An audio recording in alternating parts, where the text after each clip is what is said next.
This podcast is brought to you by the Washington State Department of Health. As we continue to listen, learn, and grow, we are amplifying Black voices and perspectives in an effort to start a new COVID-19 vaccine conversation. We're sharing stories intended to help us navigate this unprecedented time together and to co-create solutions in support of the Black community. Hear these stories at weconsiderwa.org. Geico asks, how would you love a chance to save some money on insurance? Of course you would. And when it comes to great rates on insurance, Geico can help.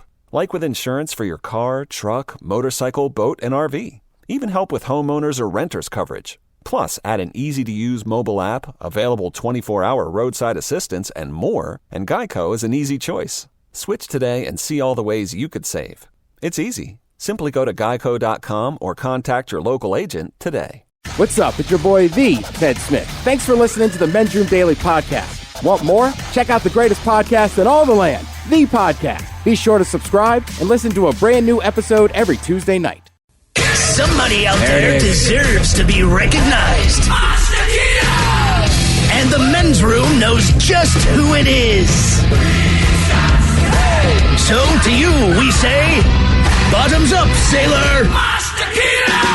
You're the toast of our shot of the day. Drink time it is, and as usual, we head to the drink desk and Steve Throwhill to find out who we're toasting. Yes, indeed. Today we toast Mr. Mangesh Kumar of Uttar Pradesh, India. At least that's what Google told me to say. Late last month, he was trying to get married. He was tying the knot at a Hindu wedding. He and his bride were exchanging vows and garland, as is their tradition. When the bride collapsed, right? She just drops to the floor. Well, a doctor was called in to treat her. They thought maybe she fainted, but she wasn't waking up. Well, it seems that she had a heart attack and died. She died right there at the altar. So what do the families do when you have such an unprecedented tragedy? Well, you guessed. They huddled up and they came up with a solution. They dragged the dead bride into another room and then had the groom marry the dead bride's sister. So she died. They all got together. Apparently, the bride, or the mother's bride, really wanted the wedding to continue. The other family agreed. They dragged her dead body. And then the guy got married to the woman that he was not supposed to marry. Now, the brother of the dead bride and the replacement bride, he summed it up best, saying, quote, "It was a bizarre situation, as the wedding of my younger sister took place while the dead body of my other sister was lying in another room." That's insane. Yes! That is crazy. Yeah. Like, oh my God, she dropped. Makes you wonder if the first marriage was arranged. Yeah, just marry her. Marry her sister. Whatever. Mike and I were trying to figure out. Is he what? Yes, or is it right? Yeah. We just don't know. Mm-hmm. So we pour this booze and we drink this booze take her. because we think it's yummy. Yummy. Yeah, he didn't get the pick. So over the tongue and down the throat to party in our tummies. Down the hola bichola. The Men's Room presents Profile This. And Steve Throwhill, can you please, everyone? Now, Profile This is played. I sure can, Miles. It's a simple game where we share with you a real-life news story, something that happened right here on planet Earth. Earth. And as you listen to the story, based on the stereotypes you believe to be true of people and the decisions that people make, we'll ask you what it is you think makes the story a story. Hello, Lisa. Welcome to the Men's Room. Hello, hola. Hola. All right, Lisa, you understand how this here game is played? I do. Fantastic. You know, the bride in that shot of the day, she never got a chance to say that. So you know you have your choice of one of three stories. We have the wonderful world of drugs. We have Bite Me. In other words, what did someone find in their food? And finally, interior decorating, where you guess the foreign object that ended up on the inside of someone. Oh, it's always fun in the wonderful world of drugs. All right. This is going to shock you. I hope you're sitting down. We go to the state of Florida, where a 25-year-old man by the name of Jaria Wallace, he was seated in the rear of a police car after being arrested following a 2:40 a.m. traffic stop. Well, he sought to dispose of some narcotics that he had on his person. Actually, they were not on his person, they were in his person. According to the arrest affidavit, a vehicle cam captured Wallace eating a bag of drugs that he pulled from his anus. He then proceeded to eat the baggie with the drugs. Now, when confronted by sheriff's deputies, he denied consuming the baggie, but then he spit it out in front of the cop. The officer subsequently swabbed the defendant's mouth, which in fact tested positive for drugs. Now he's been charged with drug possession, providing a false name to cops, and tampering with physical evidence. He was booked into lockup. Anyway, it seems he was also hit with a probation violation charge in connection with a 2019 felony grand theft conviction. The question is, what did my man pull from his butt and then decide to eat? Was it crack, meth, heroin, or cocaine? See, I was surprised that bath salts wasn't one of them, but I don't think that that's even illegal. But I think it's going to be, Florida. Oh, dear. It could be anything. Cocaine. You said cocaine? I feel like all the other answers are more obvious, but cocaine just sounds like something he would have been doing at 2:40 in the morning. Well, Okay, I guess cracking, but I'm just going to go with cocaine. Cocaine. Cocaine. Lisa, I don't disagree with your theory. I'm going to go crack, though. The other form of cocaine. Yeah, I'm going to go with heroin. I just feel like he didn't want to. Like, I feel like you're taking it from hiding in your crevice to putting it in your mouth. Like, damn. It was already, that's the thing, it was already in his crevice. Okay. Yeah. So, Lisa, are you going to stick with cocaine? Final answer. It is my final answer. Okay, we're going to find out what he swallowed there. Was it crack, meth, heroin, or cocaine next? That was a tease. This podcast is brought to you by the Washington State Department of Health. As we continue to listen, learn, and grow, we are amplifying Black voices and perspectives in an effort to start a new COVID-19 vaccine conversation. We're sharing stories intended to help us navigate this unprecedented time together and to co-create solutions in support of the Black community. Hear these stories at weconsiderwa.org. Geico asks, how would you love a chance to save some money on insurance? Of course you would. And when it comes to great rates on insurance, Geico can help. Like with insurance for your car, truck, motorcycle, boat, and RV. Even help with homeowners or renters coverage. Plus, add an easy-to-use mobile app, available 24-hour roadside assistance, and more, and Geico is an easy choice. Switch today and see all the ways you could save. It's easy. Simply go to geico.com or contact your local agent today. We return to the men's room with Miles and Thrill. 99.9 KISW. Categories drugs on profile. This Florida man was arrested after a late-night traffic stop. Camera caught him pulling some out of his backside there and then popping that into his mouth. I guess he ended up spitting it out when the officer Yes, it did, because it tasted like butt, Miles. Question is, what did he take out of the old keister there and put in his mouth? Was it a bag of crack, meth, heroin, or cocaine? Miles, we'll start with you. You said crack. I did say crack. Which seems reasonable. I tried it 2 days in a row. I figured maybe I'd hit the lottery. Ted, you went heroin? I'm afraid it is not heroin. And Lisa, you went cocaine. You said it's Florida. Cocaine seems like the thing. You are correct. Right, nice work. Lisa, You know what's up. she knows her butt drugs. You know what to jam up in your keister and pop in your mouth. That is correct. Now, for all TV news all the time, it's time for TV Time with Ted. And now, because your pathetic life is confined to countless hours in front of a talking box, Armageddon. The Men's Room presents TV Time with Ted. Your choices today: the Jimmys, Jimmy Kimmel, Jimmy Fallon, Seth Meyers, Seth on the list, or Ted Smith.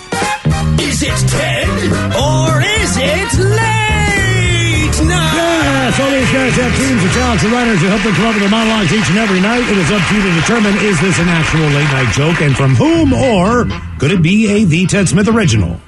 Some entertainment news. It's official. Wedding Crashers sequel is happening. The entire cast is set to return to production beginning in August. They promise it'll be twice as good as the first one and twice too long. Me, Ted Smith. Ted Smith. That is me. The movie was 45 minutes too long. You gonna make a second one? Agreed. No, they showed you the first 45 minutes of the second one. So it was a preview.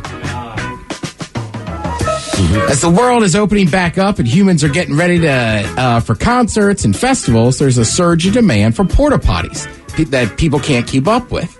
They are worried there won't be enough toilets this year, which makes no sense. We used to have enough toilets. We've only been gone for a year, and it's not like we've been holding it. Kimmel. Yeah, it's Kimmel. As the world's opening back up and humans are getting ready for concerts and festivals, and there's a surge in demand that the Porta-John people cannot keep up with. They're worried there might not be enough toilets this year, which makes no sense. We used to have enough toilets. Why would there be a need for more? We were only gone for a year. It's not like we've been holding it in. The name Karen has plummeted in popularity. It dropped all the way down to 831st on the list of most common baby girl names. If I was a baby and my parents named me Karen, I would definitely ask to speak to the manager.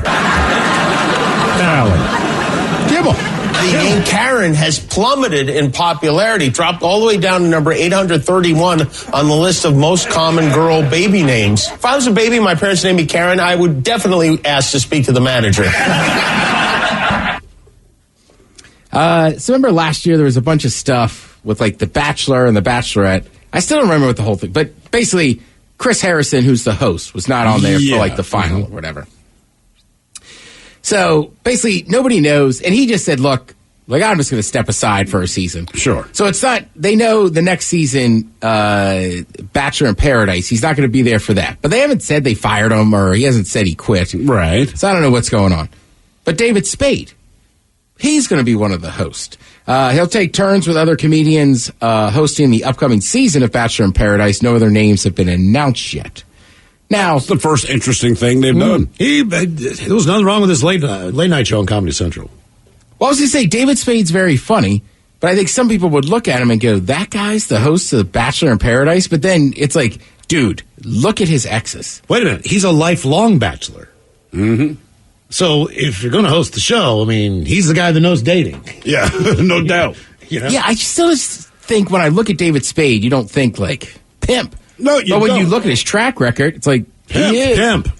Yeah. He's got the... Is he still single? I believe so. Yeah. Which is funny. I mean, he might date, but he's not married. Oh, no, he dates for sure. I just wasn't sure if he ever got married. Because remember, he was on a TV show.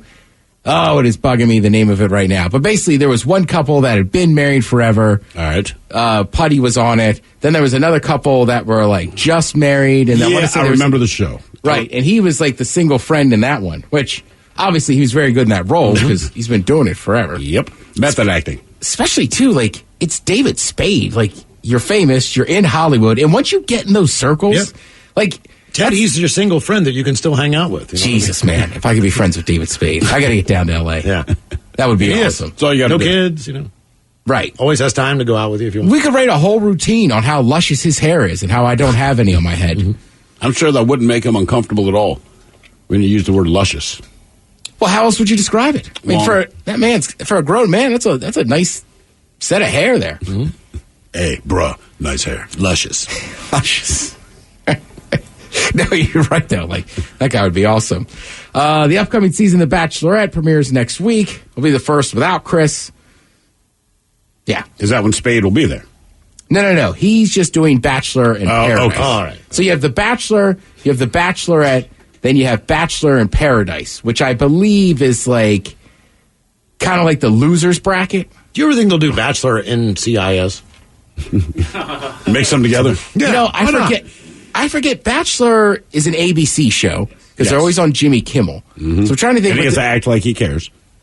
But the NCIS shows, I want to say, are like CBS. I think. Right, so that couldn't happen. Like Bachelorette New Orleans. What about Bachelorette-ish? Well, that's the other thing that's kind of funny, too, is that, like, NCIS, as much as people watch that show, and it's always, I think, kind of like a little bit older skew or whatever. Yeah. But, like, that's not the Bachelor crowd. You know, they're both massive, massive shows and always do great in the ratings. Just two different That's why they should cross them over. Yeah. It's like Aerosmith Run DMC, man. Bring the two worlds together. Right. It's like I say, like my mom loves NCIS. She never asked me about The Bachelor. NCIS, Bachelor. Right? Mark Harmon's on the prowl. He's probably slaying it.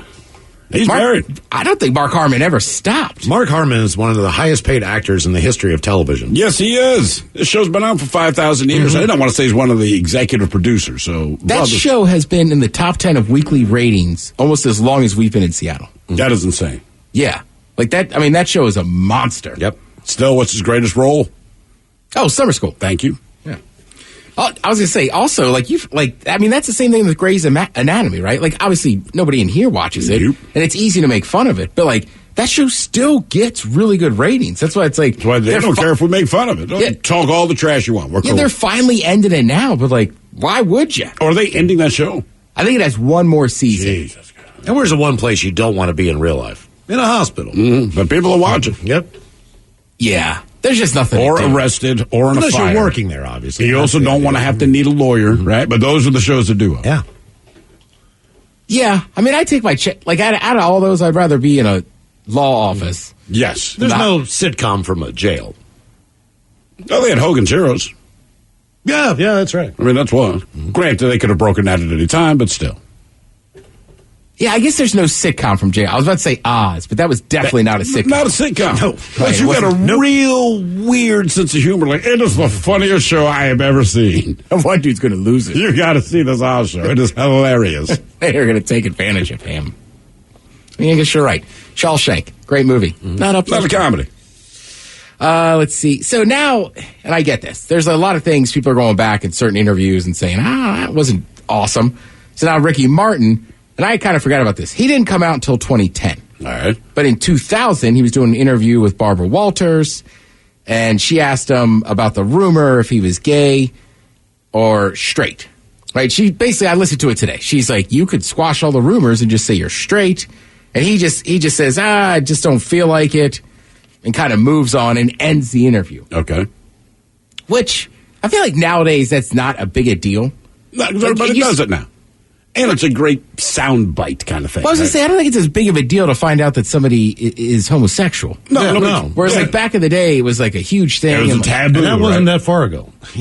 We're talking 2010, 2000, Right. So he was just saying, and I get it. He's like, man, when she dropped the question, I felt violated because I wasn't ready to come out. I was very afraid. But at the same time, he says, look, if I had to do it again, if I had to do it over, he goes, I probably would come out. Because he was like, once I came out, right. What did he say? But you don't know anything until you do it. It felt amazing, right? But I don't blame him at that point. also when he's scared that his whole career is going to leave if people find out. I would assume that the people would like to do that on their own terms. Instead of being kind of like, whoa, I thought the interview was about the new album. But if you go with Barbara Walters and you don't know Barbara Walters, hey, you know what you're stepping into with that. Right. It wasn't Barbara Walters' whole thing that she got everybody to cry. That's what she's notorious for. I mean, so, if you're going to interview with Barbara Walters, you know who she is. So, I get his point, but it's like, right, that's what she does. If you're talking to Jimmy Kimmel and suddenly he breaks it out, I can see being shocked. But Barbara Walters, she goes for that kind of stuff, man. She wants and he was on a podcast or something talking about it. He's not, upset about it. As far as we know. But I like it. He's just like, well, I probably should have. I still think the most awkward one, and I agreed with this one, was Jim Gray and Pete Rose. Jim Gray and Pete Rose. Because Pete Rose had been away from baseball forever. Then they brought him down to an all-star game or something. And Jim Gray's interviewing him on the field and just goes, Pete, do you just want to admit it that you lied and you cheated on baseball? And hits him with it 3 times. And Pete Rose is like, this isn't the time or place for it. And it's like, no, this is actually a great time and place. Even somebody like me who can't stand Pete Rose because you lied. Right. For years, right? You broke a cardinal rule. I can get past that. Right. But it's a fact you lied about it and was like, no. That Pete Rose, that probably would have been an awesome time. You shed a tear. Baseball fans wouldn't have cared. There's baseball fans today that should be a Hall of Fame. And he will once he's gone. Dead, yeah. Mm-hmm. So think you'll get in. You just won't be alive to see it. No chance. I also saw that, I think we touched on this a little bit yesterday, Bob Baffert's horse, Medina Spirit, failed the second test. At the request of Baffert, by the way. He's like, I want my horse tested again. And then they did. And they're like, ooh, there was more than we thought the first time. Yeah, still dirty. Matter of fact, he's on testosterone now. The thing is, too, is that in the last few years, we've kind of gotten away from, frankly, truth and facts. Sure. Mm-hmm. And look, I think it starts in the corporate world. There's ways, as you say, you frame a conversation or you talk around things. Apologies aren't apologies anymore. Oh, no. So Bob Baffert came out and was just so arrogant. It was it's cancel culture. Because they asked him, even Fox News said, hey, what about the other 5 horses at this track? Exactly. And he said, but those all got resolved. Now, he never said they tested negative or anything. Right. Resolved. Right. These are different horses. Right. Can you imagine? That's like and so he's so arrogant. He's like, you know what? Give my horse that second test. I'll be fine. Pete Rose times 100. Right. Yeah. It's like Bob Baffert. And I was cheering for him at the Derby. It's sure. Now you're going to lose that purse. I'm still with you, Miles. I don't understand what happens to people that won on that horse or people who lost on that horse. I don't know either. Right. Is there a precedent for this? I don't know. I would hope. All I know is you got to look at the other 5 wins because he's always there. There's no way you're that good at picking horses, training horses, having the right jockey on the horse in the right conditions all the time. You're always winning. It's like Lance Armstrong. Right. We all know they were all doping. Right. But Lance Correct. always won because he doped better than everyone else. But they also kept saying he wasn't. Exactly. And that was the issue. Right. And Lance, too, was a real bastard to people. Uh-huh. Yeah, there is a good movie I watched about doping and bicycling. I talked about it. The guy basically does the Lance Armstrong cycle. Okay. And he's like, man, I did worse. His training was great and everything, but he was like, you forget, like, even the top guys are different athletes. Now they're all doping, but you still... You're so right. I mean, it's like doping in baseball. Like, I didn't care. People were crushing home runs. It was like, you still got to hit the home run. Right, you got to hit the ball. That's it. We were just talking about Grey's Anatomy, 17th season finale tonight. Season finale. On ABC. Anything late night, watch Jimmy Kimmel, because they'll have on Michael Che. Okay. Oh, nice. Thank you, Ted. We appreciate it. You are listening to The Men's Room. This podcast is brought to you by the Washington State Department of Health. As we continue to listen, learn, and grow, we are amplifying Black voices and perspectives in an effort to start a new COVID-19 vaccine conversation. We're sharing stories intended to help us navigate this unprecedented time together and to co-create solutions in support of the Black community. Hear these stories at weconsiderwa.org. Geico asks, how would you love a chance to save some money on insurance? Of course you would. And when it comes to great rates on insurance, Geico can help. Like with insurance for your car, truck, motorcycle, boat, and RV. Even help with homeowners or renters coverage. Plus, add an easy-to-use mobile app, available 24-hour roadside assistance, and more, and Geico is an easy choice. Switch today and see all the ways you could save. It's easy. Simply go to geico.com or contact your local agent today. The Men's Room returns with Miles and Thrill. Now, let's see what's happening in the real world. All right, here we go. As we head to India, where a bride dies of a heart attack at the wedding, so the groom marries her sister instead. Yeah. It should also be noted they drug her body into a room next door after she was dead. To England, where truck hauling tomato puree crashed, making road look like a horror scene. In Arizona, sales go through the roof after the legalization of the green. In Nebraska, drunk driver hits 5 parked cars before blowing over a fire hydrant. It is time for your headlines. Now, it's time to hit the headlines. Here's my car. All right, our top story. We've all seen the stories where people try to get away with flying solo in the carpool lane, but this one is a little lackluster. A man in Long Island was pulled over after officers noticed him riding with a fake passenger in the HOV lane. They were kind enough to share a photo of his poor attempt, which features nothing more than a drama mask latched onto the headrest of his passenger seat. I saw this, man. He made no effort at all. None. I mean, come on. Needs to be more than a face there, Slick. Can they give you an extra charge for that? Like, look, you already broke the law, but you didn't even try, man. It's at the officer's discretion, just a sign of stupidity. Yeah, just like I'm giving an extra $50 on this ticket because this pisses me off. You're a detriment to society at this point. In other news, in Nebraska, officers didn't have to search long for a suspected drunk driver. They got a call about the driver after it was reported that he had hit a fire hydrant while flying down the road. When they finally caught up to him, his car was disabled in the middle of an intersection after having hit 5 parked cars and losing a tire off of his own vehicle. He was taken to the hospital for the injuries he sustained in the crash and was cited. Damn. We go to England, where a freeway looks like something out of a horror film. The road turned red after a vicious crash between 2 semi-trucks barreling down the road, but the red didn't come from either of the drivers nor anyone they may have hit. Sadly, one of the trucks was carrying a shipment of tomato puree. That was the unfortunate casualty of the crash, spreading the red substance all over the road. Can't believe there's a whole truck filled with that. I know, as right? much as I know about English food, I just don't know where tomato puree, maybe Indian food you would use it for, like in a red curry sauce. Which is huge in England, but I saw the picture, and you're right, it looks like a slaughter. Oh, yeah. If that happened in Italy, I'd go, yeah. Yeah, I feel like that just shows up in a ton of recipes. Just tomato puree? Yeah. Yeah, that's fair enough. It's a good enough base. Especially, it's going to make a sloppy Joe. Fine, Ted wins. Shut up. I'm with you, though. There's a sloppy Joe truck. It's like I wouldn't think that there would be just a truck dedicated to nothing but tomato puree. They're moving something else, right? You know, I'm with you on that one. Like drugs? Yeah, Ted, drugs. Oh. Just something else back there. I don't know. That's just where my mind goes. You're right, Mike. It's a cover. That's right. Did it in Breaking Bad. They just put the drugs in the barrels. Police arrested Michael Jordan after he got high on drugs and attacked a McDonald's employee. By now you've realized that it's not the Michael Jordan we all know and love, but a man of similar name who caused a disturbance at the Florida drive-thru before eventually climbing through the window. Where's my burger at? He made his way into the restaurant and attacked the female manager before police arrived. He was tased multiple times with, quote, no effect, helping out with the assertion that he was under the influence of drugs, but he was eventually apprehended and taken in. What drug do you think it was? PCP. Yeah, I mean, to me, that's always the go-to. There was a Michael Jordan burger for a while at McDonald's. First time they ever put bacon on a burger at McDonald's. Yeah, limited edition. I forgot the to be Michael covered in Jordan money. burger. I love it. And they put 2 yellow eyes on the bun. And that is it for your headlines with that, Mike. Watch us out. Thank you, sir. We appreciate it. Tomorrow on the program, a 25 from 50 Inspire Bad Choice Friday. And once again, the return of Ted versus the FCC. Yes, indeed. It is all true. But in the meantime, we be all about this bitch. So until next time, please do what you do best. And for Aletha's sake, stay beautiful. The Men's Room has been taped before a live studio audience. Wardrobe and makeup provided by Mantastic Limited. This has been a presentation of the Men's Room Radio Network. Oh, man! A Double Flush production. This podcast is brought to you by the Washington State Department of Health. As we continue to listen, learn, and grow, we are amplifying Black voices and perspectives in an effort to start a new COVID-19 vaccine conversation. We're sharing stories intended to help us navigate this unprecedented time together and to co-create solutions in support of the Black community. Hear these stories at weconsiderwa.org.